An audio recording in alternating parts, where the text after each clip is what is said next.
Laetitia et Mirwais, merci d'être avec nous.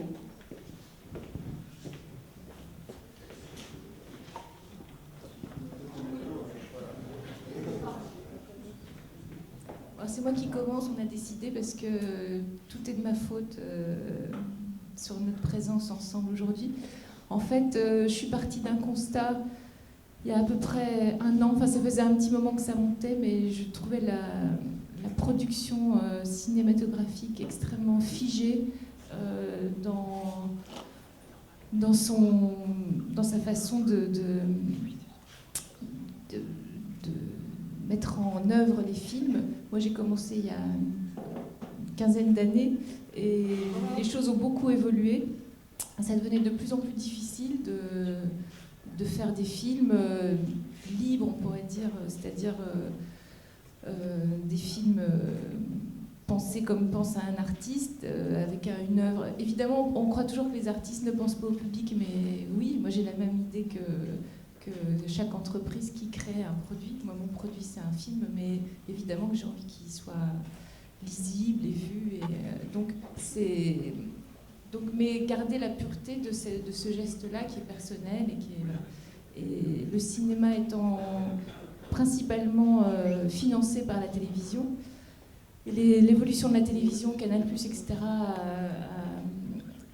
fait que ça devient de plus en plus difficile de ne pas pervertir l'œuvre pour pouvoir la créer. En plus, le cinéma, c'est quelque chose de très particulier, c'est-à-dire on écrit un texte et on est jugé sur ce texte. On ne peut pas, comme un écrivain ou un peintre ou un musicien, montrer la chose et que là, la chose soit jugée. Nous, on est jugé sur quelque chose de totalement immatériel, qui est la chose, qui est une sorte de trame. C'est comme si on jugeait une maison sur les poutres ou sur le sac de ciment, quoi. Donc, moi, j'ai toujours fait du cinéma en pensant, évidemment, politique, enfin, politique au sens très large. Et voilà, je me sentais entièrement prisonnière et je me disais, bon, soit je décide de céder, d'intégrer dans l'œuvre des compromis, voilà, soit quelque chose se passait. Pendant ce temps-là, c'était pile au moment des élections l'an dernier, et au moment d'une discussion que j'avais entamée avec Mirwais, parce que je suis venue le voir au départ juste pour qu'il fasse de la musique pour le film que j'avais dans la tête, et bien sûr il a refusé. Et il a dit non, vraiment, jamais je le ferai, mais peut-être on peut commencer à discuter de ça. Pas exactement ça. T'as refusé quand même. Non, j'ai dit non, c'est compliqué parce qu'en ce moment je fais, j'ai employé cette expression, je fais la crève Oui. par rapport, parce que j'ai eu quelques expériences de musique de film et quelques expériences, c'est que je suis passé de l'ultra commercial à des choses beaucoup moins commerciales, comme par exemple, j'avais fait dans les années 2000, par exemple le générique de James Bond, Die Another Day, avec Madonna. Et en même temps, mes goûts personnels me portent plus vers ce qu'on appelle le cinéma indépendant ou la musique indépendante. Et donc, par exemple, c'est pour ça que je me suis retrouvé à faire la musique du premier film de Mai Wen, qui avait été fait, donc le film qui s'appelle Pardonnez-moi, qui était fait vraiment de manière très indépendante au départ, en tout cas. Elle avait mis ses propres sous, elle était venue me voir, moi-même je ne la connaissais pas. Donc, le problème, c'est que souvent, il y a une bonne intention, je trouve, des réalisateurs, c'est-à-dire quand ils viennent voir des musiciens, ou dans mon cas, par exemple, un musicien connu, quelqu'un qui demande, c'est très intéressant, je trouve. Mais après, c'est dans la mise en œuvre. Ça devient très compliqué, et disons que j'ai eu, enfin, c'est pas spécialement avec Mai Wen, mais en général, c'est parfois il y a un décalage entre des gens comme moi et des réalisateurs qui veulent absolument... ils vous disent on va faire expérimental, on va essayer. Moi ce qui m'intéresse par exemple c'est l'échange, c'est de faire des choses expérimentales. Et ils disent oui on va faire expérimental. En fait voilà il y a une scène d'amour, ah bah non il faut des violons, enfin bon, moi ça m'intéresse pas du tout. Donc voilà, et c'est pour ça que je faisais la grève par rapport à ça. Donc, moi, je lui disais, mais je ne connaissais pas non. Laetitia, mais je connaissais pas Laetitia, qui est quelqu'un qui est très intéressant de ce point de vue-là, qui je pense en a dans le ventre et qui j'ai appris à la connaître. Et c'est là où ça devient intéressant, c'est-à-dire quand vous rencontrez quelqu'un qui va au bout des choses. Quoi. Voilà. Donc enfin, je disais, même s'il s'était agi que de musique, j'étais prête à lui confier entièrement à livrer mes images à sa musique et sans le contrôler du tout. Mais finalement, c'est ce que disent souvent les réalisateurs au départ. Hein. Mais vous allez voir que j'ai été beaucoup plus loin et que j'ai prouvé mon... Ouais, voilà, donc on a commencé à discuter, etc. C'était des élections. Et à un moment, je me suis dit, là, il faut arrêter d'être victime, d'être esclave. Et si on a un pouvoir politique, c'est évidemment pas en votant. Enfin, ça m'est paru extrêmement clair et d'autant plus aujourd'hui. Mais je me suis dit, à nous de prendre en charge, chacun au niveau où on est, de production, enfin au petit endroit de pouvoir qu'on a, d'essayer de faire que ce soit en accord politique entre ce qu'on pense, qu'on fait. Et je me suis dit, il faut que j'arrête avec le système, les règles. C'est quand même hallucinant que des artistes soient... On a l'impression qu'il n'y a pas eu de nouvelle vague au cinéma. Enfin, on est retombé dans un académisme et on est complètement inféodé à des principes qui n'ont absolument plus lieu d'être étant donné les évolutions technologiques. Donc je me suis dit, en fait, les seules personnes que moi je suis capable d'écouter, ce serait un autre artiste pour lequel j'aurais une totale admiration et avec lequel j'aimerais avoir un dialogue, mais un vrai dialogue qui peut être bousculant. Donc j'ai proposé en fait à Mirwais, j'avais un peu d'argent, je lui ai dit, est-ce que je peux te confier cet argent, est-ce que tu peux produire le film, c'est-à-dire non seulement en faire la musique évidemment, mais partager avec moi cet objet, parce que quand on discute, c'est des discussions très poussées et qui sont pas forcément de tout confort pour moi, parce que je suis un peu autiste à la base, et j'ai une façon de faire les films qui a toujours été très fermée. J'ai eu des producteurs, plein de producteurs, des très connus, des plus jeunes. J'ai été comme ça. Il y avait une forme de protection inconsciente. J'étais en armure parce que je savais que leurs arguments étaient pas forcément sur l'œuvre, mais sur la vente de l'œuvre. Donc je me suis dit, si on a une discussion purement artistique avec un artiste, ça peut être vraiment une façon de mettre de la valeur dans l'œuvre. Par contre, après, ce qui serait intelligent, c'est que l'œuvre reste pure, comme, je sais pas, on fabrique un savon, donc voilà, c'est le savon. Et après, il faudrait trouver des gens qui puissent vendre ce savon, des gens tellement malins qu'ils vont pas m'obliger à transformer le savon, voilà, et à dire, ok, il faut le faire en forme de cœur ou en forme de je sais pas quoi, et dire, voilà, t'as ce savon tout bizarre, qu'on n'en a jamais vu un comme ça, mais nous, on va réfléchir à comment pouvoir dire aux gens, peut-être vous avez jamais vu ça, mais ce serait intéressant d'y jeter un œil, quoi. Donc c'était cette idée d'association. Moi, je pense sincèrement que le système dans lequel on évolue, qui est principalement capitaliste, s'en fout un peu de vendre, par exemple dans la musique, s'en fout de vendre 10 millions d'albums de Björk ou de quelque chose de très commercial, à partir du moment où on en vend 10 millions. Donc le souci, c'est aujourd'hui, et ça tout le monde le sait, c'est que c'est pas celui qui gagne, c'est pas celui qui crée, c'est celui qui diffuse. Donc je pense que les créateurs, enfin ce que j'appelle les vrais créateurs aujourd'hui, doivent absolument se concentrer sur comment diffuser. Alors ça c'est une grande question, comment diffuser. Là on a des éléments de réponse aujourd'hui parce que je pense que la principale force dans le monde aujourd'hui c'est ce qu'on appelle le réseau, le networking. Et d'ailleurs on le voit bien avec Facebook, Twitter, tout ça. Celui qui n'a pas de réseau, il fait quasiment rien, quoi. C'est-à-dire, et c'est même presque plus une question d'argent. Donc c'est le problème des canaux de diffusion. Alors les canaux de diffusion, on les connaît, en tout cas pour ce qu'on appelle l'entertainment, tout ça, c'est plutôt l'Amérique. Mais c'est en train de changer, quoi. C'est-à-dire parce qu'on est effectivement dans une culture globale, mondiale. Enfin, c'est un journaliste, Chris Hedges, qui dit qu'on est dans une culture globale américaine. C'est-à-dire pas vraiment mondiale, mais disons que ces éléments de réponse qui sont Internet et le networking, contrairement à, je dirais, il y a 20 ans, tout le monde peut y avoir accès. Par exemple, je prends un exemple dans le cinéma. Enfin, c'est un exemple que j'ai lu, mais bon, visiblement, je crois que c'est assez vrai. C'est cette fille, cette française qui joue dans le James Bond, dans le dernier. En fait, personne ne la connaissait. Elle a insisté pendant des mois et des mois. C'est-à-dire, elle a harcelé sur Internet les producteurs de James Bond et elle s'est retrouvée dans Skyfall. Et ce qui est drôle, c'est quand vous tapez dans les moteurs de recherche, elle est peut-être la fille la plus, en ce moment, c'est-à-dire comme actrice, qui est au top complètement dans les moteurs de recherche. Alors qu'elle était totalement inconnue, elle venait, je ne sais pas d'où. Et donc, c'est l'illustration du système dans lequel on vit. C'est-à-dire, en fait, il faut absolument pouvoir utiliser les canaux de diffusion, quoi. Et donc, le cinéma aujourd'hui, je pense, d'auteur dans lequel on évolue, enfin, Laetitia, enfin, ce qu'on appelle auteur, mais bon, moi, je pense que c'est un truc plus large, il faut absolument pouvoir utiliser justement le réseau, parce que, alors, le réseau, c'est un grand mot, c'est-à-dire, ça peut faire peur, c'est le networking, c'est-à-dire, c'est que il y a des moyens, et justement des moyens de communication, c'est-à-dire qui doivent absolument être mis en œuvre dans la diffusion de... Parce qu'il y a beaucoup de films aujourd'hui, par exemple, ce qu'on appelle le cinéma d'auteur français, qui coûtent, par exemple, entre 1,5 million et 2 millions. Vous ne les voyez pas, ces films. Pourquoi? C'est-à-dire, pour quelle raison? Ils sortent dans 2 salles, ça coûte 2 millions, il n'y a pas beaucoup de business quand même, où on met 2 millions d'euros, et vous ne connaissez pas, vous ne la voyez pas, la marchandise. C'est-à-dire, par exemple, dans la musique, bon, bah, y a des disques qui sont totalement, je dirais, inconnus, et qui le restent, mais ils coûtent 30 000 euros. Là, 2 millions, c'est quand même pas la même chose. Et là, je dis 2 millions, mais il y a des films parfois à 10, 20 millions. Vous n'avez jamais entendu parler, qui sont direct vidéo, par exemple, en Amérique.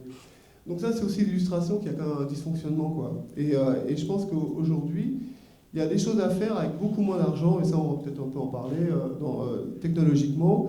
Des films qui coûtaient par exemple 3-4 millions avant, on peut sincèrement les fabriquer pour, bon, peut-être pas en payant moins les gens, mais en canalisant mieux un peu les flux d'argent, pour 500, 600 000 euros, ce qui est quand même une très grosse différence. Et aujourd'hui, il y a des films qui se font, des films, des longs métrages, qui sont diffusés dans le monde entier, qui ont des festivals, pour 150 000, 200 000 euros. Donc il y a quand même une vraie réflexion à avoir là-dessus, quand même.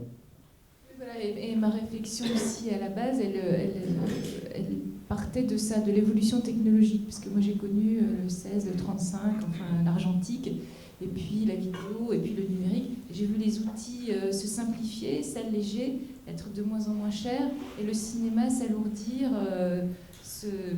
s'asseoir dans des décors, enfin... Et je me disais, il y a un problème, c'est-à-dire que les cinéastes utilisent les outils légers de façon lourde.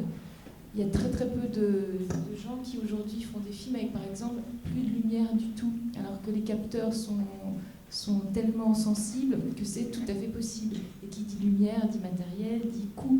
Donc ça veut dire que pour commencer à faire un plan, ça coûte déjà minimum 5 000 euros.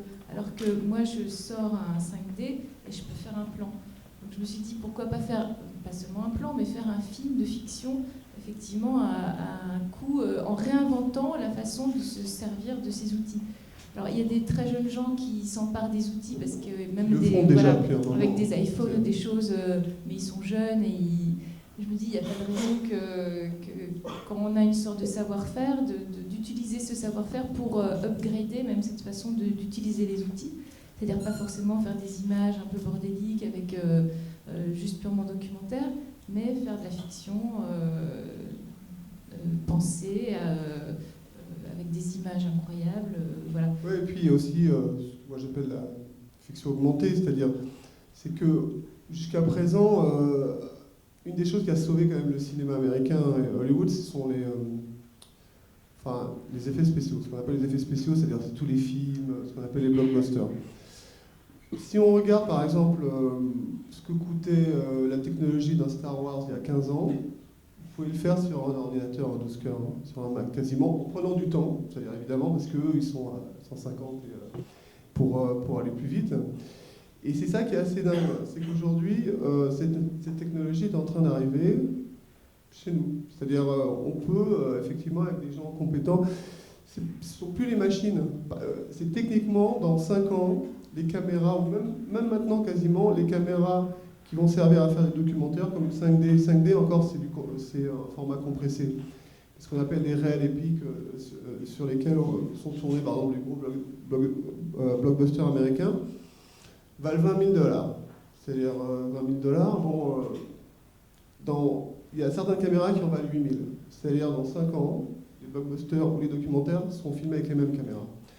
C'est-à-dire que vous pourrez faire un film sur votre grand-mère en scope, avec la même qualité qu'un blockbuster. Donc c'est toujours le même problème, c'est le réseau, c'est le packaging, c'est la façon dont c'est diffusé, et aussi si vous voulez faire prendre 50 000 figurants comme dans Ben Hur, vous ne pouvez pas le faire. Sauf que, je pense dans une dizaine d'années, c'est ça que j'appelle la fiction augmentée, c'est que si vous voulez peut-être 10 000 figurants, oui, avec 2 figurants, vous pourrez peut-être en créer 10 000. Parce que les effets spéciaux, justement, ce qu'on appelle le compositing, enfin la 3D, vont permettre ça. Peut-être pas tout de suite, hein, c'est-à-dire ça demande quand même pas mal encore de technologie, mais l'écart est en train de se réduire. Ce qui veut dire que, je pense, d'ici une dizaine d'années, 10-15 ans, des œuvres incroyables vont sortir. C'est-à-dire avec beaucoup plus de liberté. Et c'est pour ça qu'on est là. C'est-à-dire, c'est pour essayer justement enfin moi c'est ça qui m'intéresse. Cette révolution est arrivée il y a une vingtaine d'années dans la musique. C'est qu'aujourd'hui, techniquement, certains hits qui sont numéro 1 d'Amérique sont faits en gros sur des laptops, sur des computers, sur des portables. Si c'est de la musique électronique ou du rap, ce qu'on appelle les musiques urbaines. Et ça va arriver dans le cinéma. Alors après, bien sûr, les coûts d'un film, certains coûts sont incompressibles parce que si vous voulez prendre Brad Pitt, je ne sais pas qui, il va falloir le payer. Mais moi, je parle des films d'auteur. Et c'est là où c'est-à-dire c'est la seule liberté qu'ont les créateurs, à savoir que à partir du moment où une œuvre va coûter de moins en moins cher, il y a cette équation en fait. C'est-à-dire que plus d'argent égale plus de contraintes, et moins d'argent égale plus de liberté. Sauf que technologiquement, comme l'écart se réduit, donc il va y avoir de moins en moins de différences technologiques et de qualité dans les 10 ans qui viennent. Et c'est déjà le cas maintenant. Donc voilà, c'est ça qui est très intéressant en fait à suivre comme démarche en ce moment au niveau du cinéma. Et du coup, de réinventer un système économique viable, c'est-à-dire payer les gens quand même. Donc on a une somme, on peut du coup payer les gens puisqu'on ne paye plus la technique, on n'est plus inféodé à tous ces matériaux qui étaient extrêmement coûteux, voilà, même au montage, même au son. Donc il y a vraiment une façon de repenser la création en se rendant maître des outils et non pas esclave. C'est comme, moi je ne suis pas une grande... je ne connais pas vraiment tout ça, Internet, les réseaux sociaux, etc. Je vois bien qu'il y a des gens qui en sont victimes. Et je me dis, il faut... Moi, j'ai aucun jugement. Je pense que justement, les évolutions technologiques ne sont que bénéfiques si on prend le pouvoir sur les outils. Et c'est ce que je pense. Enfin, moi, j'insiste sur le coût des outils. Voilà, sur le coût des outils, mais surtout leur faire... nous, après notre sujet, enfin, en tant que, je sais pas, créateur, je sais pas comment on peut dire, des gens qui regardent le monde, disons, c'est de faire rendre son sens à la réalité. Alors après, peu importe l'outil, moi, si c'est un téléphone ou j'en ai absolument rien à faire, une caméra 35, moi, peu m'importe, c'est de pouvoir exprimer. Ce qui est intéressant, voilà. c'est le décryptage de l'époque. Voilà. Et le cinéma, c'est peut-être, ça va devenir certainement l'art le plus intéressant pour le décryptage. Parce que la musique, dont moi-même je suis issu, est totalement contrôlée en termes de diffusion. C'est-à-dire, et je pense pas que ce soit juste une vue d'esprit. C'est-à-dire, c'est vraiment ce qu'on appelle le airplay, est totalement contrôlé dans le monde entier. Donc, on vous demande quand même de faire une musique plutôt festive, joyeuse, avec une espèce de fête automatique. Ce qui est très bien hein, pour beaucoup de gens. C'est-à-dire, moi, je critique pas ça, mais à un moment donné, c'est-à-dire... il y a une espèce de distorsion entre la réalité que la plupart des gens vivent, c'est-à-dire à savoir la crise économique, je sais pas moi, les problèmes humains, c'est-à-dire la tragédie humaine, et l'image qu'on donne globalement pour le peuple, entre guillemets, quoi. Et ça, la musique qui est censée être un art qui donne de l'énergie aux gens, oui, elle leur donne de l'énergie, mais une sorte de fausse énergie. Et le cinéma, ce que j'appelle le cinéma indépendant, est assez intéressant et va devenir peut-être de plus en plus indépendant grâce justement à cette technologie qui permet de s'affranchir un peu pour pouvoir décrypter l'époque et dire la vérité. C'est-à-dire, et la vérité, bon après, elle est mouvante la vérité, c'est-à-dire il n'y a pas qu'une seule vérité, mais au moins que des films existent sur certains sujets que personne ne veut financer. Et certainement pas les réseaux commerciaux. Quoi. Donc c'est là l'intérêt, je pense, premier. Donc donc il y a ça, il y a effectivement les avancées technologiques, et puis je reviens à pourquoi on est là tous les deux. Je pense qu'aussi les associations humaines pures, enfin au-delà sont de plus en plus importantes, c'est-à-dire créer des nouveaux réseaux, des contre-réseaux, je ne sais pas comment dire, qui soient purement humains, parce que donc là on vient de mettre en place le prototype de ce qu'on est en train de vous dire, c'est-à-dire qu'on a tourné le film pour lequel on s'est associé. Mais donc il y a l'association avec Mirwais qui est sur le papier tout à fait inédite et improbable, parce qu'on n'a pas forcément...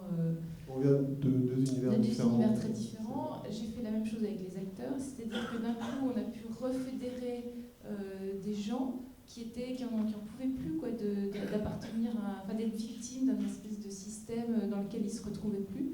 Et c'est toujours pareil, l'image de la réalité, c'est-à-dire les gens ont envie de revenir dans le réel, enfin, et de reproposer d'autres images qui ne soient pas forcément mensongères, qui produisent à nouveau des réflexions, des sensations plus fondamentales. Enfin, donc, je pense qu'il faut parler aussi d'un autre aspect de l'association, c'est que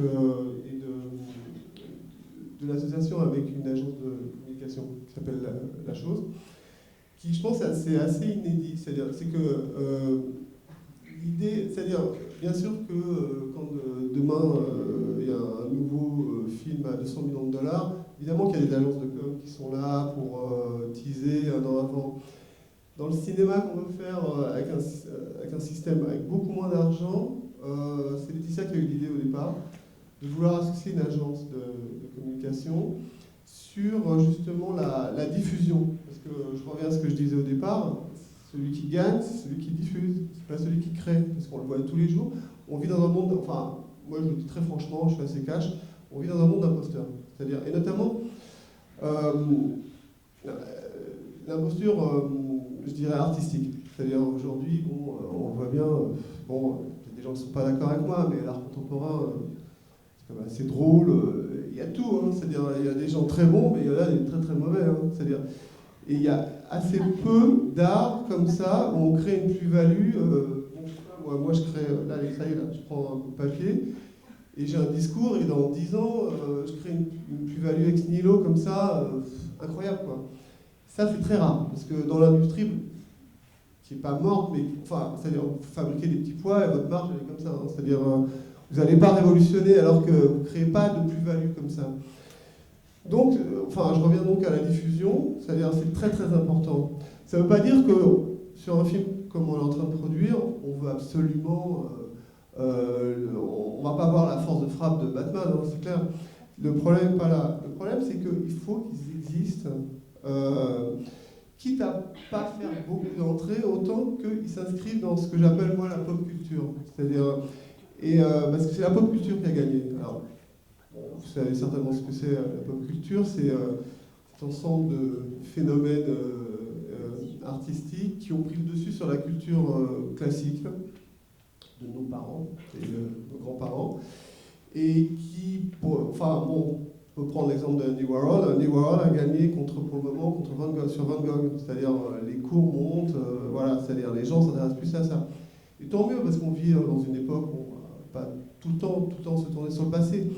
Mais quand même, comment dirais-je, à un moment donné, je crois qu'il faut savoir diffuser son œuvre. Et c'était là, c'est ça qui est intéressant, c'est qu'on s'est associé avec La Chose, qui est une agence de com, pour justement pouvoir trouver des idées de diffusion pour que l'œuvre existe, sans forcément aller... Et la salle, ce que j'appelle la salle de cinéma, c'est qu'une des diffusions.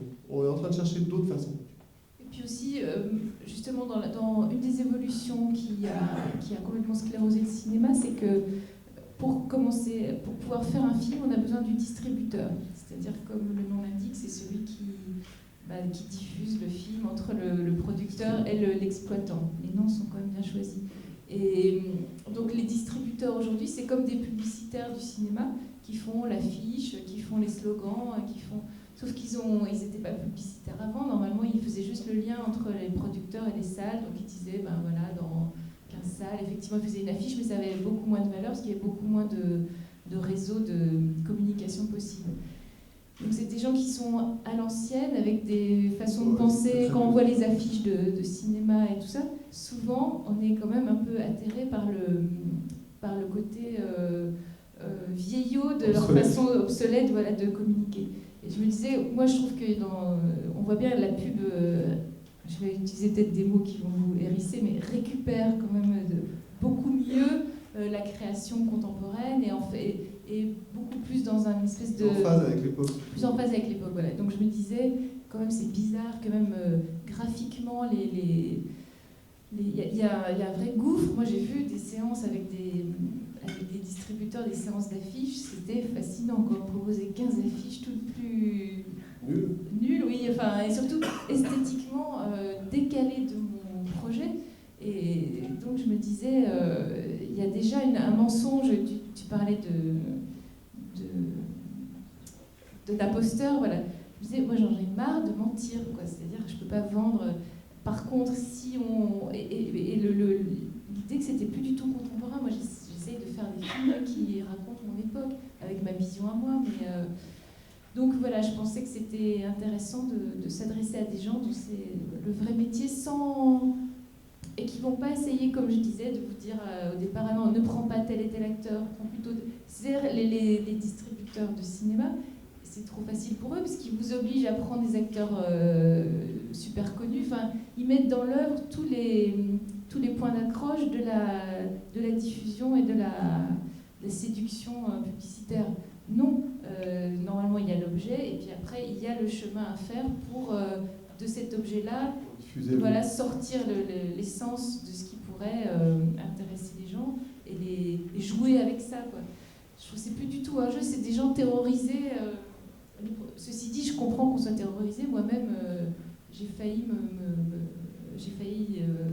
être prisonnière de cette terreur parce que on voit bien que les gens veulent que ça marche avant même que les choses existent. Donc là, on dit, ok, on propose le truc, on essaye de le faire le plus ouvert possible, même si effectivement on est indépendant, auteur, etc. Ça n'empêche pas qu'on a un lien, qu'on essaye d'avoir le lien le plus proche des gens avec qui on veut communiquer. En fait, faire du cinéma ou faire de la musique, pour moi, c'est juste que je ne suis pas capable de le faire en direct, donc je le fais via un intermédiaire, mais mon envie, elle est juste de m'adresser aux gens. Donc, par contre, on essaye tout le temps de vous culpabiliser en disant, mais toi, tu fais ton truc pour toi-même, tout seul. Non, moi, je veux bien que l'aille tout seul, mais... Non, mais en plus, moi, je pense qu'il y a moi, j'ai vérifié dans ma carrière musicale, je pense qu'il y a vraiment un lien qui est un peu secret entre l'underground et l'overground, c'est-à-dire entre le très pointu et le très commercial. En fait, l'un ne peut pas exister sans l'autre. Et les gens qui sont passés par là, c'est-à-dire par ces deux phases, le savent très bien. C'est que, je reviens encore à cette idée, les gens de l'art contemporain ont bien compris ça. C'est qu'en fait, la vraie plus-value dans un monde ultra concurrentiel, la vraie plus-value se fait sur ce qu'on appelle le fresh, la fraîcheur, c'est-à-dire le hip et tout ça, quoi. Et tous les systèmes justement américains sont basés là-dessus, c'est-à-dire que vous ne pouvez pas faire vraiment de plus-value, gagner par exemple beaucoup d'argent dans un monde ultra concurrentiel. Il faut absolument se démarquer, c'est ce que Apple a bien compris. Je sais pas, tout le monde utilise quasiment Apple, surtout dans la création. Moi, je me souviens, j'utilise ça depuis les années 80, et en 98-99, ils étaient presque morts. Et puis, bon, leur slogan, Think Different, tout ça, qui, personnellement, moi, je trouve que ça va un peu trop loin. Ils ont gagné.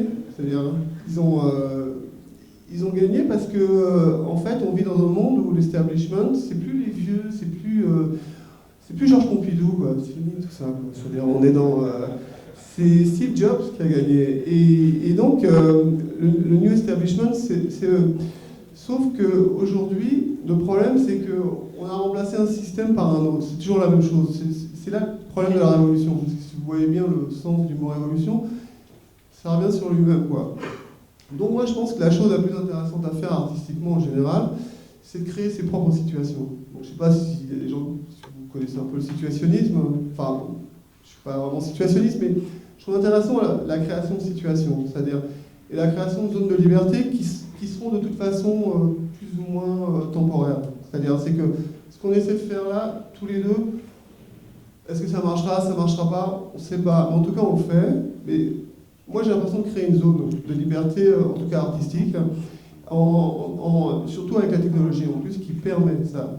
Et c'est ça la créativité pour moi, c'est d'échapper à cette espèce de scan constant, voilà, on est dans un monde où on vous demande d'être en permanence dans le normal, alors qu'en fait, toutes les élites et tous les gens qui réussissent sont absolument pas là-dedans. C'est-à-dire, ils sont dans un système extrêmement élitiste et extrêmement créatif à leur niveau, justement. Mais ils demandent à la plupart des créateurs, des gens, de se soumettre à une espèce de... Voilà, on est un peu soumis, quoi. Et la seule liberté créatrice qu'on a, c'est, en fait, je pense, de créer ces zones de liberté qui restent provisoires. C'est-à-dire sur le temps d'un film, le temps... quelques années, parce qu'après, dès que vous êtes, je dirais, identifié par un système, qui soit le système de la mode ou le système de la...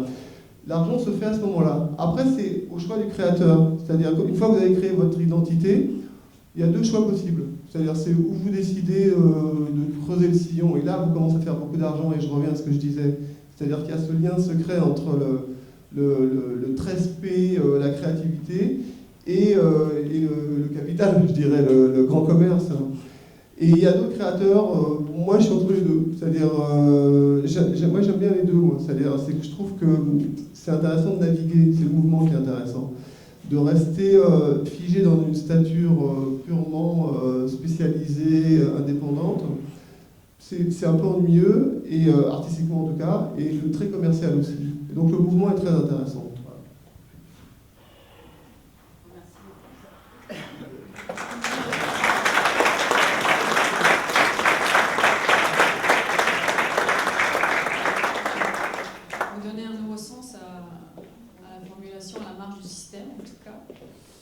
C'est super. Est-ce que vous avez des questions?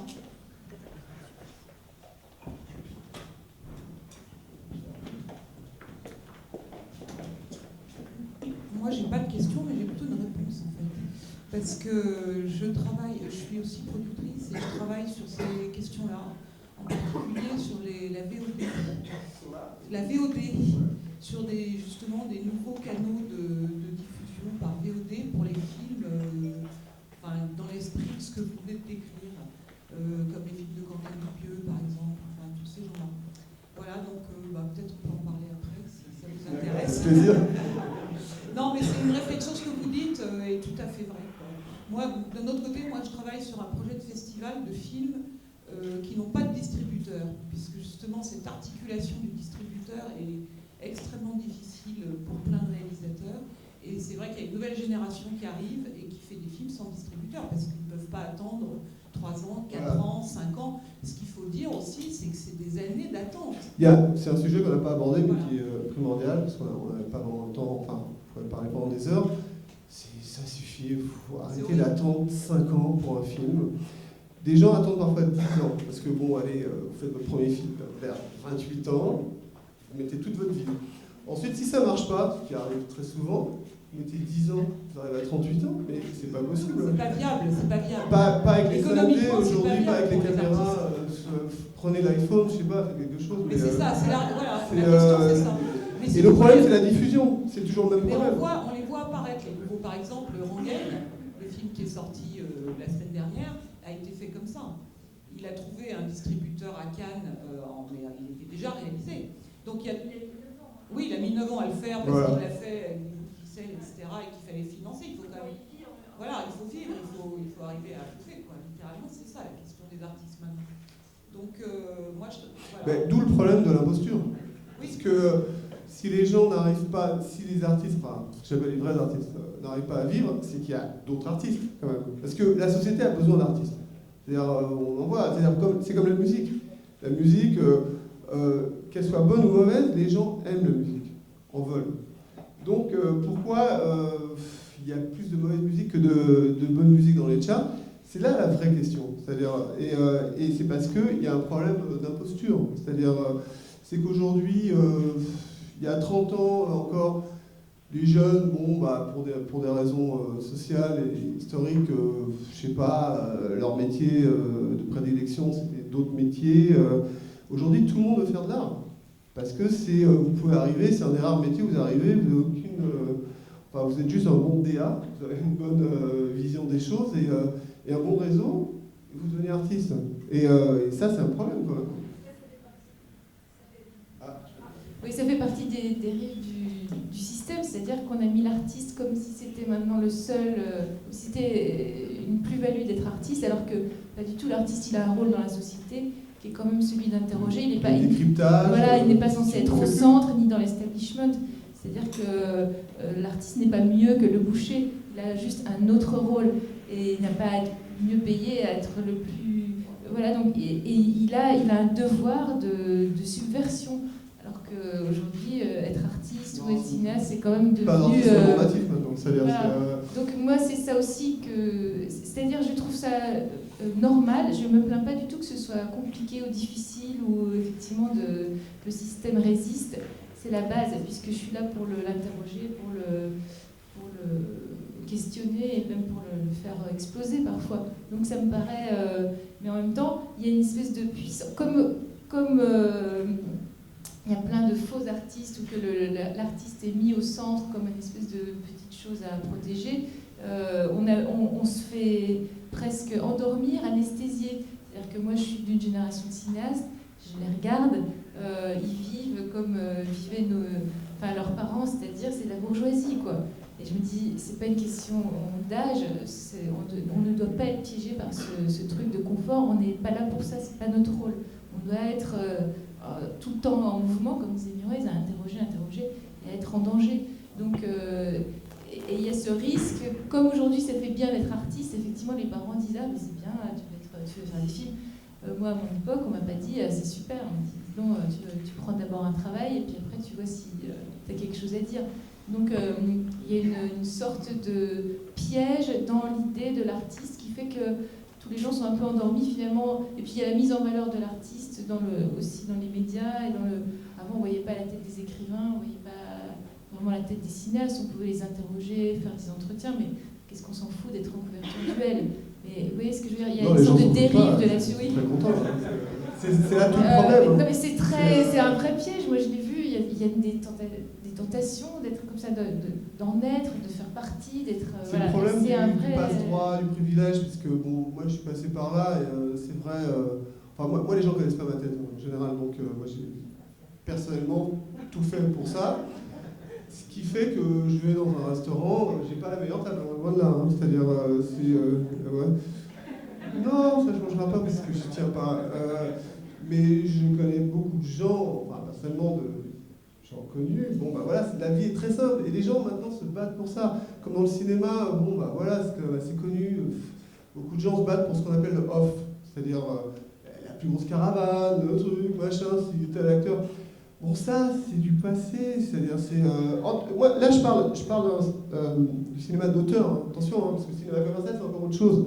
C'est-à-dire, bon, bah, des films sont montés pour 20 millions d'euros, il faut payer des acteurs, bon, il y a tout ce système. Ok, je dis que le problème, c'est dans un cinéma indépendant. Il ne faut pas se battre pour le off dans le cinéma indépendant, il ne faut pas se battre pour les passes droits.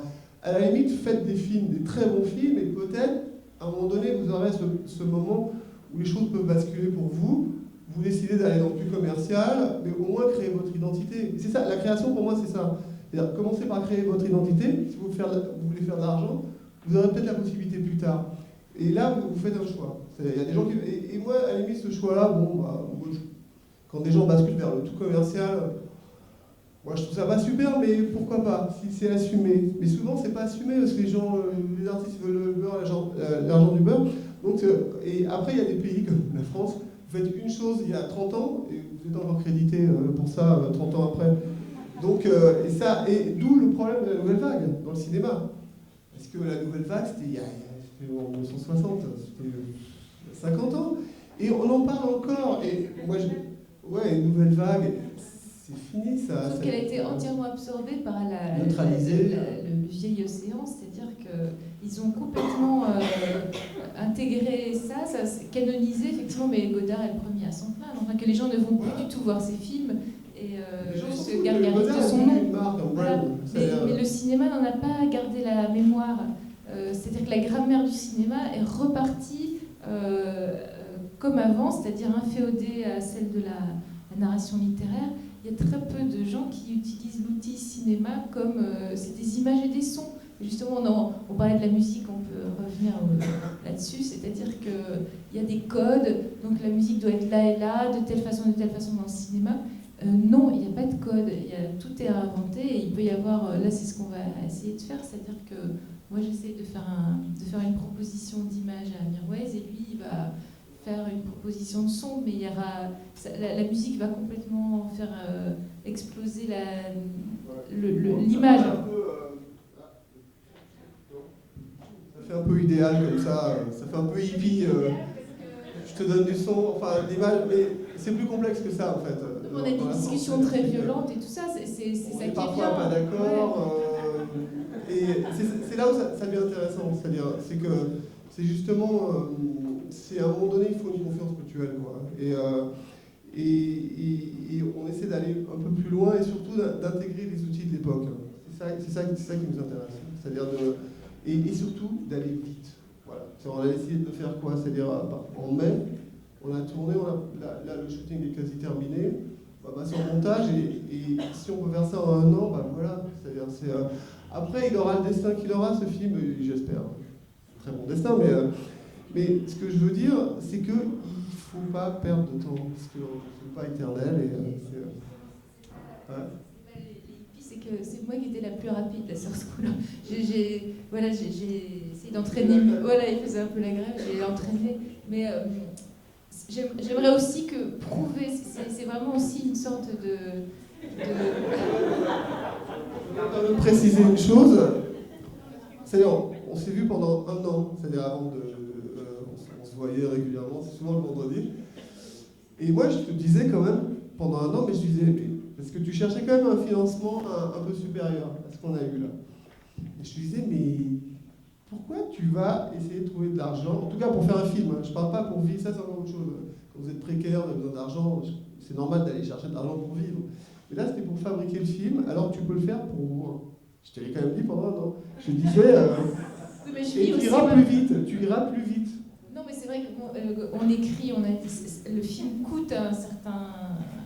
Et moi aussi j'avais besoin de vivre parce que je ne vis que des films que je fais pas de pub, je fais rien du tout. Donc moi je ne peux pas attendre 10 ans, c'est impossible. Il faut que je fournisse. Justement, c'est ce que je te disais. C'est-à-dire, n'attendons pas. Voilà, j'ai cette somme, n'attendons pas. Et voilà, j'ai dit, voilà, j'ai l'argent et on va y aller maintenant. Et effectivement, c'était aussi mettre toutes nos discussions, parce que souvent, justement, entre artistes ou entre gens de la même... on parle, puis à au moment d'agir, même avec les acteurs, on devrait faire un film ensemble, je dis, ok, on y va. Ah, excuse-moi, en fait, j'ai un autre truc. Bon, là, c'était de dire, on a parlé pendant 1 an, on a dit... Et au moment où on y va, il faut que ce soit concret, qu'on ne se déçoive pas. Voilà. Et donc, là, mais c'est aussi, ça c'est très important de dire, on peut créer des associations étranges entre gens qui ne sont pas forcément dans le même... parce que ce qu'on va gagner, c'est pas forcément un business ou un budget, je ne sais pas comment vous dites, mais là, ce qu'on peut gagner, c'est... Mirwais s'intéressait à l'image, donc ça le fait réfléchir à ça. Et moi, je m'intéresse à toute sa réflexion politique, artistique, etc. Donc j'apprends beaucoup. Enfin, je pense on échange des choses qui ne sont pas quantifiables, ou pas forcément tout de suite palpables. Et je pense que le film, va en être, l'œuvre produite va en être complètement nourrie et... De toute façon, globalement, je pense qu'il faut résumer ça à un passage à l'action. Il faut faire les choses. C'est-à-dire, que vous pouvez prendre des choses comme vous voulez, par n'importe quel bout. À un moment donné, si vous passez pas à l'action, s'il n'y a pas un passage à l'action, je parle dans la création, il ne se passera rien. C'est-à-dire, il faut déjà créer une identité artistique. Après, ce que je veux dire, c'est même les gens ambitieux, ceux qui veulent de l'argent, ceux qui, dans leur vie, qui veulent des moyens, ça vient après. C'est-à-dire qu'il faut déjà commencer à formuler déjà ce que vous voulez, vous passez à l'action, même avec très peu de moyens. Parce que vous savez, les points d'entrée dans la société d'aujourd'hui, notamment dans l'entertainment et dans le cinéma, il y a très très très peu de points d'entrée, puisque ce sont des réseaux totalement fermés. Donc vous rentrez comment? Donc à un moment donné, il faut passer à l'action. C'est-à-dire qu'il faut faire les choses, même avec très très peu de moyens. Et surtout raccourcir le temps. C'est-à-dire vous ne pouvez pas passer des années de votre vie à attendre le grand soir. Merci beaucoup.